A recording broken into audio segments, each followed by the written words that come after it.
কখনো ঝিরিঝিরি কখনো ভারী চলতি বর্ষা মৌসুমে ঢাকা সহ দেশের বিভিন্ন এলাকায় রেকর্ড পরিমাণ বৃষ্টিপাত হয়েছে। সবচেয়ে বেশি বৃষ্টি ঝরেছে দেশের দক্ষিণ পূর্বাঞ্চলে। তবে এত বৃষ্টির পরও কমেনি গরমের তীব্রতা। ভ্যাপসা গরমে অতিষ্ঠ জনজীবন।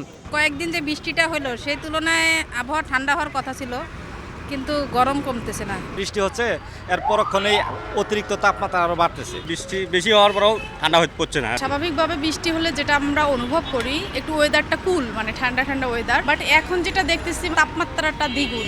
গরমের কারণ হিসেবে মৌসুমি বৃষ্টির বিশেষ বৈশিষ্ট্যের কথা জানান আবহাওয়াবিদ। বলেন, জুন থেকে সেপ্টেম্বরে দেশে উষ্ণ বৃষ্টি হয়। এই সময়ে বাতাসে জলীয় বাষ্পের আধিক্য থাকায় বাড়ে আর্দ্রতা, যার কারণে অধিক বৃষ্টির পরও কমে না গরমের তীব্রতা। বর্তমানে জলীয়বাষ্পের পরিমাণ প্রায় 85%-এর উপরে রয়েছে সারা বাংলাদেশে। বাতাসে জলীয়বাষ্প থাকার কারণে গরমের অনুভূতির তীব্রতা বৃদ্ধি পায়। জলীয়বাষ্প নিঃসরণের মাধ্যমে ঠান্ডা হওয়ার প্রক্রিয়া বাধাগ্রস্ত হওয়ার কারণে আমরা শরীরকে তেমন ঠান্ডা করতে পারি না। ফলে আমরা ঘেমে যাই এবং আমাদের খুব স্যাঁতসেঁতে লাগে এবং গরমের অনুভূতির তীব্রতা বৃদ্ধি পায়।